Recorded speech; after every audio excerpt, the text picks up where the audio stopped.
नमस्कार, आप देख रहे हैं विस्तार न्यूज का खास कार्यक्रम द टॉक टाइम और मैं हूं आपके साथ अंचल शुक्ला। आज टॉक टाइम में हम आपकी मुलाकात एक ऐसी शख्सियत से कराने जा रहे हैं जिनके पिता भी विधायक थे, खुद भी वो कांग्रेस पार्टी से विधायक हैं और उनकी धर्मपत्नी की अगर बात करें तो वो ग्वालियर की महापौर हैं और साथ में उनके भाई भी विधायक रह चुके हैं।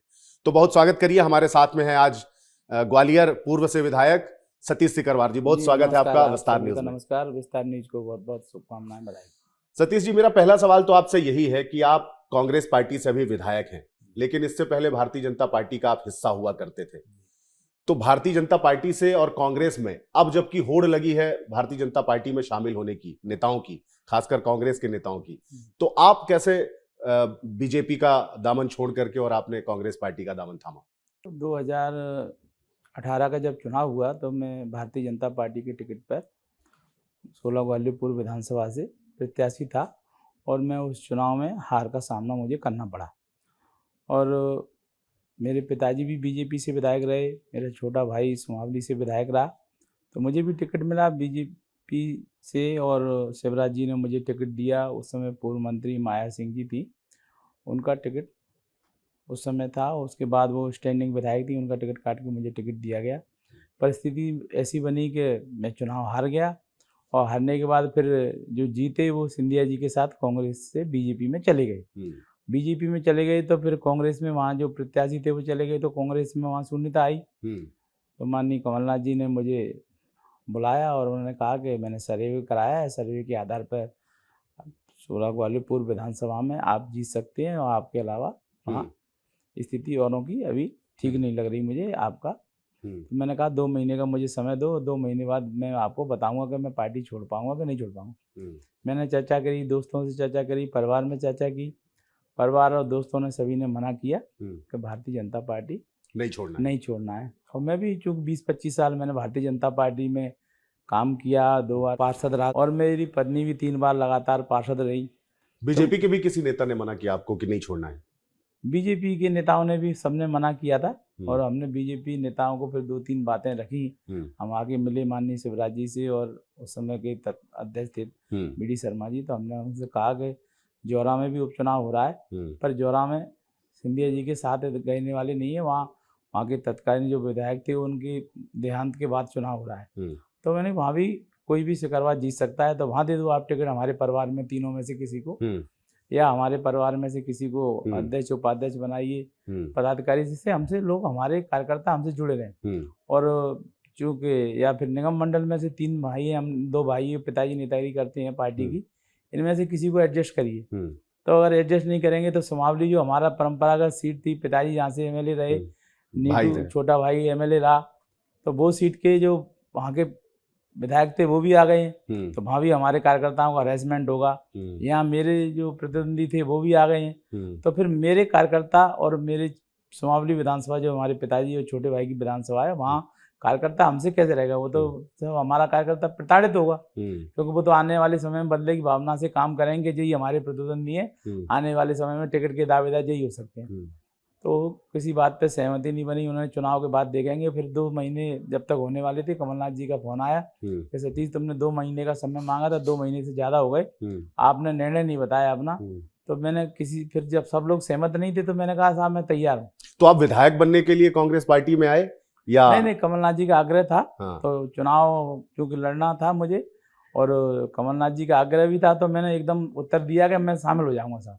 तो दिल अभी आपका बीजेपी वाला है कि दिल अब कांग्रेस वाला हो चुका है? दिल तो जनता के हित के लिए है। किसी भी पार्टी में रहूं, जनता की सेवा करने का मेरा मन रहता है और दीन दुखी और गरीब जो शोषित वंचित उपेक्षित हैं उनकी सेवा में मैं पूरे दिन समर्पित रहता हूं।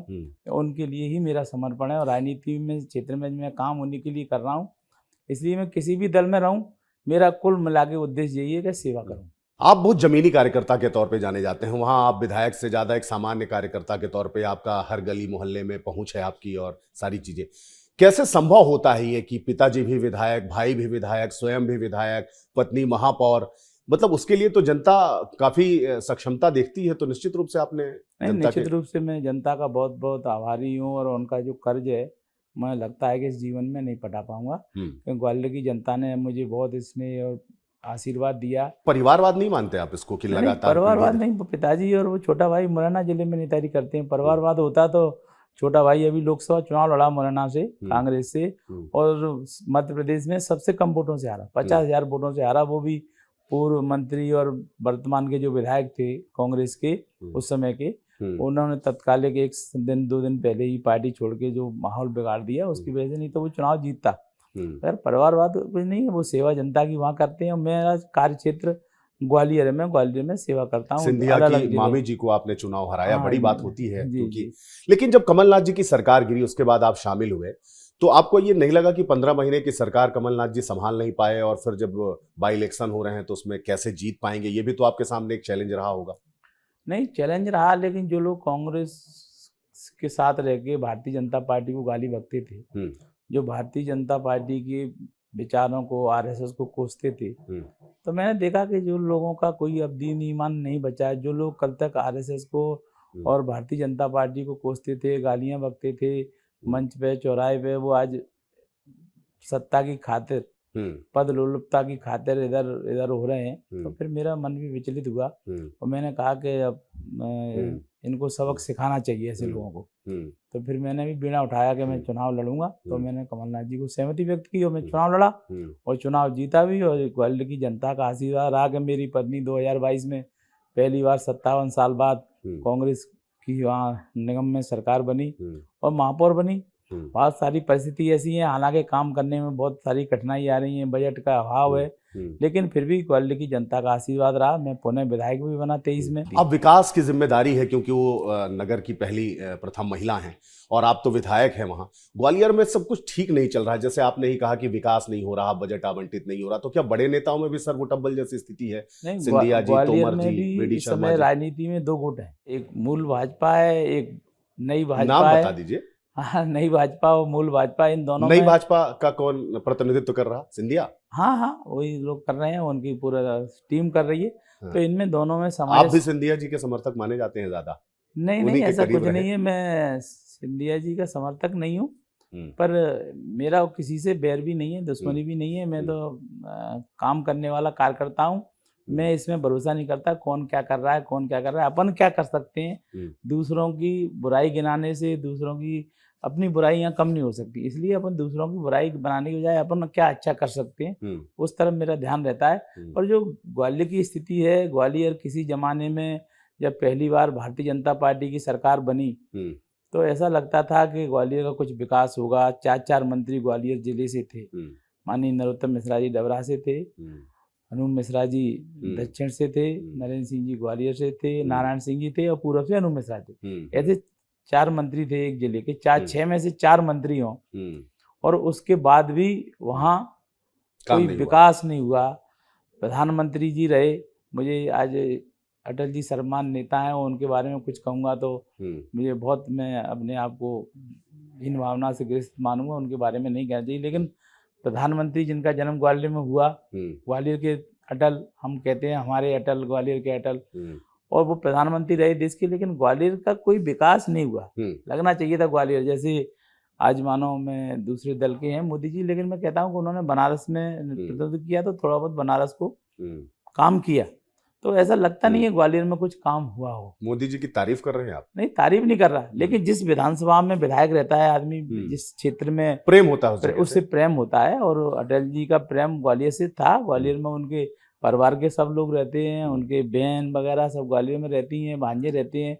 लेकिन ग्वालियर का जो विकास होना चाहिए था, मैं कहता हूँ और उनके लिए कर देते। भारतीय जनता पार्टी की मध्य प्रदेश की सरकार है, ये सोच के कर देती कि हमारे पूर्व प्रधानमंत्री अटल जी का शहर है, ये अटल जी की यहाँ की जन्मस्थली है, तो भी उन्होंने कोई काम भारतीय जनता पार्टी की सरकार ने वहाँ नहीं किया। ग्वालियर की आज स्थिति बस से बदतर होती जा रही है, लेकिन मेयर सब जानते हैं कि मेयर को काम जिम्मेदार कौन है इसके लिए? इसके लिए जिम्मेदार भारतीय जनता पार्टी की जो वर्तमान सरकार है वो जिम्मेदार है, और सब लोग, ग्वालियर की जनता भी जानती है कि मेयर को। दूसरा, जो अर्बन मंत्रालय से, केंद्रीय अर्बन मंत्रालय से जो बजट मिलता था नगरीय निकायों को, उससे बहुत सारी योजनाओं पर काम चलता था, लेकिन मोदी जी ने नया फंडा अपनाया और उसका नाम रख दिया स्मार्ट सिटी। वो पूरा बजट स्मार्ट सिटी को दे दिया। स्मार्ट सिटी को ग्वालियर में 1000 करोड़ मिला, उसका कोई काम ही नहीं दिख रहा कि 1000 करोड़ में आपने तो आप तो विधायक हैं, आप तो सदन पे भी बात उठा सकते हैं। सब उठाते हैं, सब जगह बात रखते हैं, लेकिन उन्होंने कोई काम हुआ नहीं। तो 10 रुपए की चीज 100 रुपए में सप्लाई हुई। हमने कई बार शिकायत की, लेकिन आज तक उसकी कोई जांच नहीं हुई और कोई उसमें कार्रवाई नहीं हुई। जो प्रोजेक्ट 1 साल में बनने थे, आज 4-4 साल हो गए, वो प्रोजेक्ट पूरे नहीं हो पाए। ना वो अंडर पार्किंग बन रही है बाड़े पे, वो भी अभी अधूरी है, कह रहे हैं 26 तक बनेगी। जनता के बीच में क्या छवि है, जनता के बीच में क्या बातें होती हैं? आप जनता के बीच में जाते हैं, जमीन से जुड़े हुए आदमी हैं। जनता कांग्रेस पार्टी की सरकार कभी आ पाएगी, आपको लगता है? नहीं, निश्चित रूप से आएगी। जनता जिस प्रकार मध्य प्रदेश में भ्रष्टाचार चरम पे है, रोजगार के संसाधन नहीं है, बेरोजगारी जिस तरह चरम सीमा पर है, बेरोजगारों की फौज खड़ी होती जा रही है और मूल रूप से जो किसान है वो परेशान है, तो आम आदमी परेशान है। लेकिन जो थोड़ी सी रेवड़ियां जो बांट के हैं, उस रेवड़ी से जो सोचते हैं सरकार उनकी बन जाएगी। अब जनता पूरी तरह समझ चुकी है। एक तरफ जो 500 रुपए देते हैं, दूसरी तरफ जनता से 5000 वसूल करती है। अभी दूसरे राज्यों में जहां चुनाव हुए वहां तो सरकार बना ही रहे हैं। नहीं, वो हरियाणा, बिहार तमाम। नहीं, हरियाणा बिहार में चुनाव में जो सरकारें बना रहे हैं वो सब जानते हैं कि कैसे सरकारें बन रही हैं, किस प्रकार 1 करोड़ 33 लाख महिलाओं के खाते में चुनाव से 2 दिन 4 दिन पहले पैसे डाले गए। जो हमारे मूल संविधान की भावना थी कि हम भय से, लोभ से, लालच से किसी प्रकार वोटरों को प्रभावित नहीं करेंगे, लेकिन भारतीय जनता पार्टी की जो सरकार है वो संविधान की पूरी तरह धज्जियां उड़ा रही है, भय से, लोभ से, लालच से। तो कांग्रेस पार्टी के पास ऐसा प्रतिनिधित्व तो है प्रदेश में, आपको लगता है कि आप सरकार बना सकते हैं? आप प्रतिनिधित्व से जो है उससे संतुष्ट हैं? जीतू पटवारी, उमंग सिंघार। नहीं, जीतू पटवारी आप कमलनाथ के करीबी हैं। नहीं, निश्चित रूप से कमलनाथ जी हमारे नेता हैं, लेकिन जीतू पटवारी हमारी पार्टी के प्रदेश के अध्यक्ष हैं, उमंग सिंघार जी हमारे नेता प्रतिपक्ष हैं। ये तो ठीक है, पर जनता तक क्या उनकी पहुंच है? आपको लगता है जनता उनको एक्सेप्ट कर रही है? नहीं, जनता तो देखो ऐसा है कि जनता तो एक्सेप्ट कर रही है, जनता अपनी बात को रख रही है। जनता आज पूरे प्रदेश में जिस प्रकार खाद के लिए किसान परेशान है, MRP पे उनको MRP जो है वो उसको रेट नहीं मिल रहा है किसानों को, किसान परेशान है। आज कुल मिला के ऐसा कोई आदमी नहीं है, व्यापारी हो, किसान हो, नौजवान हो, बेरोजगार हो, कि संतुष्ट है सरकार से। संतुष्ट नहीं है। लेकिन सरकार कैसे बना रहे हैं, कैसे सरकार बना रहे हैं, ये पूरे प्रदेश और पूरा देश जानता है कि इनके जादूगरी जी क्या कर रहे हैं, सब जानते हैं। इसकी कहने की आवश्यकता नहीं है। लेकिन आने वाले समय में जनता इस बात का भी जवाब देगी और जनता उठ के खड़ी होगी। जब बड़े पैमाने पर पूरी की पूरी जनता खिलाफ होगी तो सरकार भी बनेगी और इनको सबक भी सिखाया जाएगा। तो क्या सतीश सिकरवार जी अब कांग्रेस में ही रहेंगे या फिर कभी ऐसा मौका आया तो अपनी पुरानी पार्टी में वापसी कर सकते हैं? नहीं, अब देखो भाग्य किस्मत का कोई भरोसा नहीं है, लेकिन मैं अब अपने मन से, अपने कर्म से, वचन से ये वादा कर रहा हूँ कि मैं अब भविष्य में कभी दल बदल की स्थिति में नहीं रहूंगा। अब मैं कांग्रेस पार्टी का सिपाही हूँ। कांग्रेस ने मुझे बहुत कुछ दिया है जो मैंने सोचा नहीं था, और माननीय कमलनाथ जी ने जब महापौर का टिकट मुझे दिया तो मैंने मना किया कि मुझे टिकट नहीं चाहिए। बोले नहीं, मैंने सर्वे कराया है, और बहुत से लोगों ने मना भी किया, अरे साहब इन्हीं को सब पद मिलेंगे। मैंने भी इच्छा नहीं थी। सही बात ये थी कि मैं 2020 में पहली बार विधायक बना और हाल ही 2022 में चुनाव आ गया। मेरी परिस्थिति भी नहीं थी, चुनाव लड़ने की स्थिति नहीं थी। उन्होंने कहा आप केवल चुनाव लड़ो, बाकी सब मैं देखूंगा। तो और मैंने सर्वे कराया है, मैंने सब लोगों से पूछ किया है, जनता से बात की है, और मैं हर विधानसभा के जनता का सर्वे कमलनाथ जी के लिए क्या कहता है?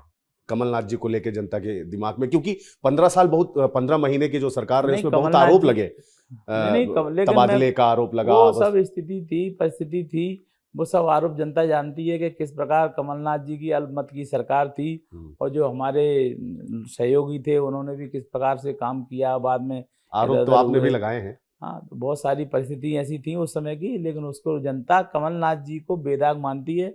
कमलनाथ जी की छवि आज भी जनता के नज़रों में अच्छी है, और आज भी कमलनाथ जी जब जनता के बीच में जाते हैं तो जनता का स्नेह और प्यार और जनता उन्हें देखने के लिए उमड़ती। छात्र राजनीति से आपने राजनीति शुरू करी और फिर वार्ड पार्षद पहली आपकी उपलब्धि रही और अब आप विधायक हैं। तो जनता की उम्मीदें जो हैं वो आपसे बहुत ज़्यादा हैं। तो जब जनता के बीच में आप जाते हैं तो क्योंकि आप कह रहे हैं कि हमारी सरकार नहीं है इसलिए वहाँ विकास के काम नहीं हो पा रहे हैं, तो भारतीय जनता पार्टी के नेताओं से, भाई ग्वालियर तो आपका भी है, उनका भी है। हाँ, यही बात तो ग्वालियर की जनता जानती है कि जिन लोगों को हमने 57 साल महापौर में और नगर निगम में सिर पे बैठा के रखा। आज ग्वालियर की स्थिति क्या हो रही है, उन लोगों ने क्या किया। और मैं भी कहता हूँ कि हमको अभी 3 साल हुए हैं महापौर बने नगर निगम के शोभा को, और 3 साल में हम बहुत कुछ नहीं कर सकते, लेकिन बहुत कुछ करने की तमन्ना है।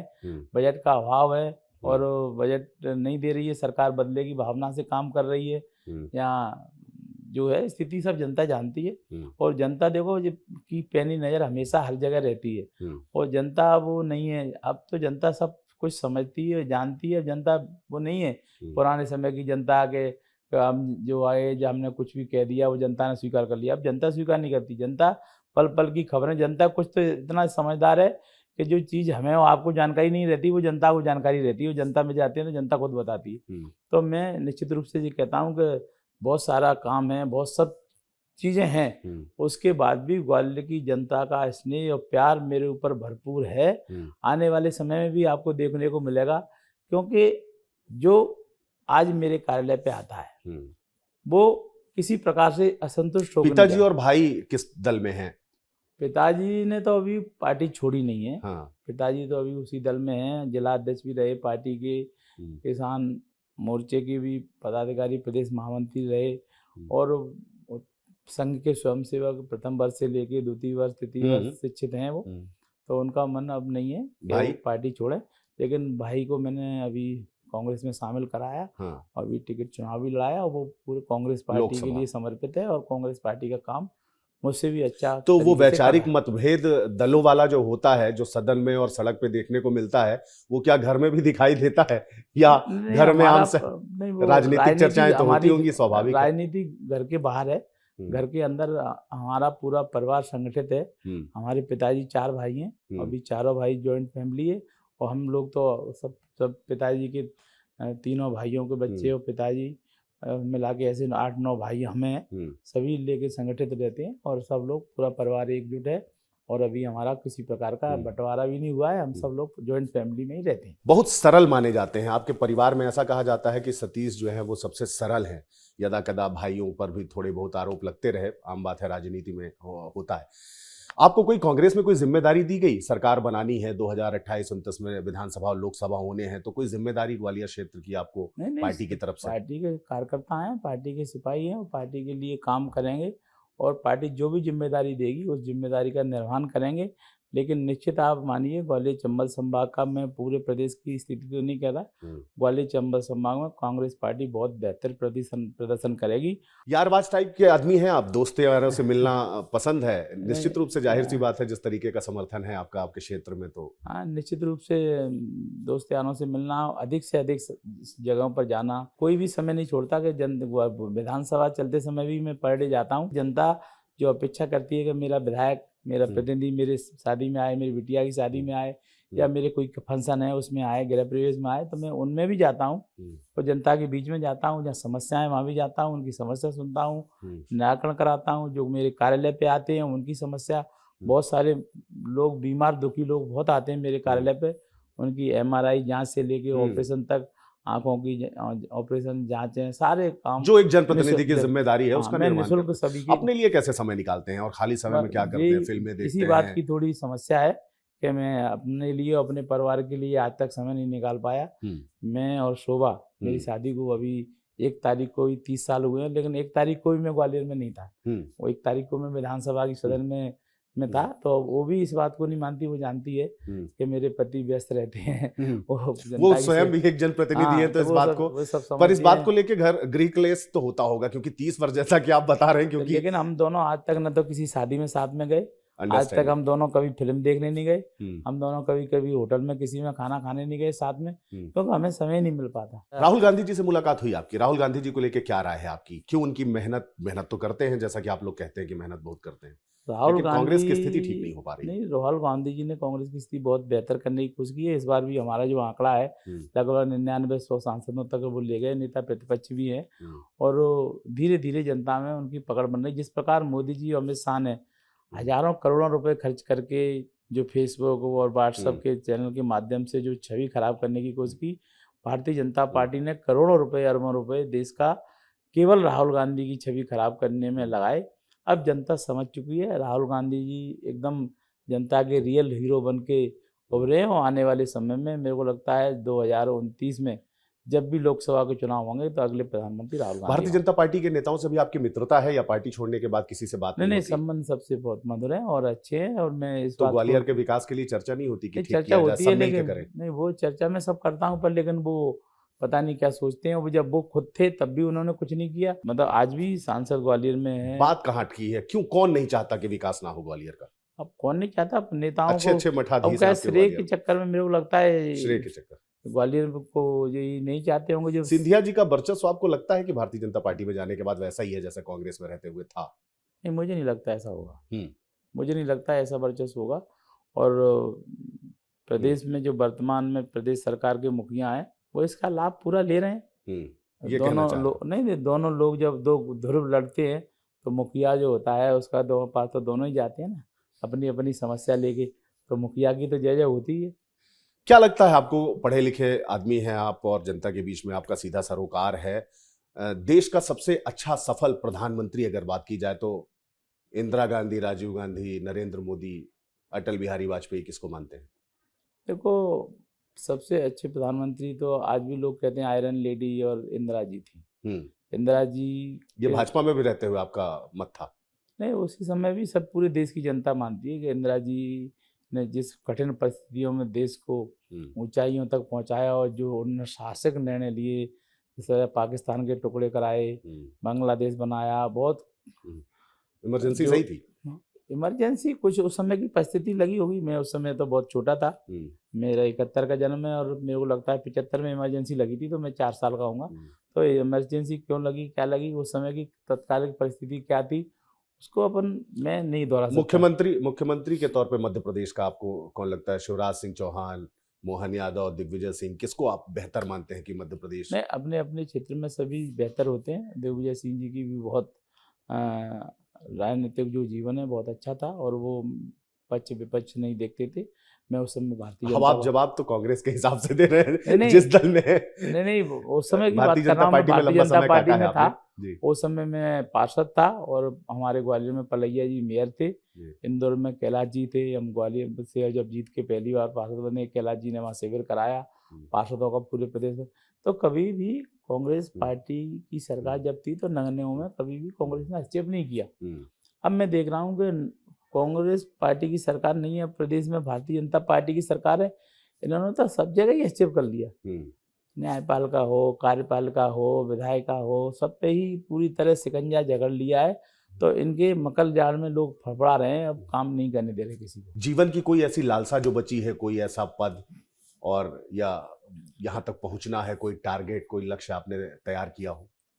नहीं, ऐसा कुछ मैंने तैयार नहीं किया। मैं तो गांव से आया था और गांव से जब आया था 1983 में, तो 1983 में जब मैं ग्वालियर में पहली बार, मेरे पिताजी मुझे पढ़ने के लिए कक्षा 5 में लाए थे। कक्षा 5 में 1983 में मेरे को पढ़ने के लिए ग्वालियर लाए। उससे पहले मैं गांव में रहता था। मेरा जन्म भी गांव में हुआ। मुरैना जिले का तोर तिलावली गाँव है, उसी में मेरा जन्म हुआ। और मैं 5वीं क्लास में पढ़ने ग्वालियर आया तो उस समय यहाँ चुनाव चल रहे थे नगर निगम के। तो एक समोसे के लालच में हम भी झंडा लेके जाते थे।